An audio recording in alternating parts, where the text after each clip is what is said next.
Ladies and gentlemen, welcome to the Rajas Kakasungura YouTube channel. A big thank you for the support you're giving this platform. I'm a political analyst and I always read history on how past presidents could solve certain issues. I have researched on how past presidents could handle criticism. When Kenyans are saying the economy is doing badly, how were they handling that? When media came as a tool that is independent, it can freely express itself, and it began to directly hit at the presidents after the Moi regime. And I'm asking myself, how did Kibaki, Uhuru Kenyatta manage this? I have come to a conclusion that of the presidents that have been in Kenya, William Ruto is very bitter about social media. Kenya, very bitter. It feels like if he had the powers, which he does not have, he could have shut down all social media platforms in the Republic of Kenya, if we had that power. Social media is driving William Ruto crazy. Nowadays, every meeting he goes is complaining about social media. Then I asked myself one question. Why is William Ruto so bitter about social media? Why? There are things I want you to understand now. Social media is global. If I tweet from my village, someone in Brazil is able to read what I wrote. So social media is global. It has no limits. It can reach anywhere, even under the sea. As long as you're connected to the internet, you're able to receive information. Now, I want to take you bit by bit so that you're able to understand why Ruto is so bitter about social media activism. When Ruto became the president, he was portrayed as a politician who is able to command Africa. Ruto akiwa rais, the flying president, when he could barely finish 2 days in Kenya without flying, he became so popular in Africa and beyond as a president. The way he used to portray himself out there to other presidents, other African press saw him like a leader who does not fear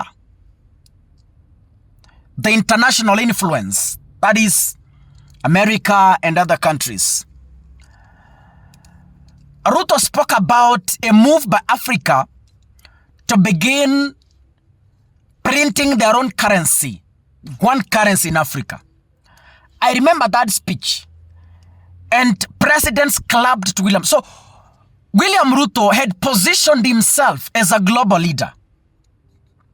But then the popularity is diminishing. Other presidents are beginning to see Kumbe is not the kind of person we thought. You portray yourself as a problem solver outside your country, but back at home, you can't solve anything. You cannot even solve the health insurance scheme. You cannot. You can't solve doctor strike. You can't solve teacher strike. You know, you can't solve nurses strike. You cannot solve lecturer strike. How did those presidents know? Kenyans began to hit down on Ruto. Informing the international community, look, It is not the person you think. It is not the individual you've been applauding. No. Back in Kenya, here things are elephant. So, the way Kenyan social media is portraying William Ruto internationally hurts him. His popularity in Africa is diminishing. The way Kenyans are writing about William Ruto, the way Lord Madawo is writing about William Ruto, abductions, corruption, dictatorship, killing innocent people, using excessive force in countering peaceful protests, police brutality.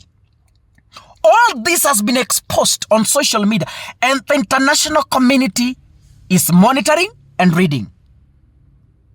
So this hurts William Ruto to the core. He is being exposed as a dictator. He is being exposed as an anarchist. He is being exposed as a corrupt, the head, the chairman, the class monitor, the principal of corruption in the Republic of Kenya. This one is hitting William Ruto day and night. He cannot sleep. That is why you see him very bitter. That's why you see him arrogant. That's why you see him unsettled. Every single day, the young people are writing negative things about him. This is hurting him so much. Just go open your X account, go open Facebook. Anywhere you go, it's about the leaking roof. Anywhere you go, it's about the rotten hospitals. Anywhere you go, it's about corruption. Anywhere you go, it's about just thumping cabinet. Anywhere you go, it's about kila kitu. So hii inamuuma sana kiongozi wenyu halali. He has been thinking on how to control this. Unfortunately, is unable. Kidogo amewekwa kwa coffins. Na watu yake tu na vijana wa nyumbani tu wa Kenya wanamweka kwa coffins. And the international community is watching.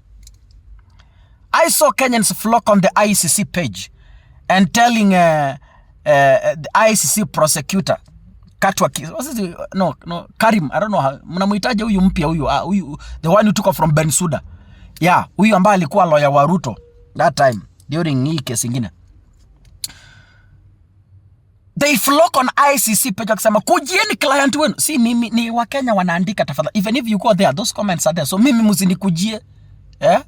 Msinikujie na masubaru mzeme kaka alisema no.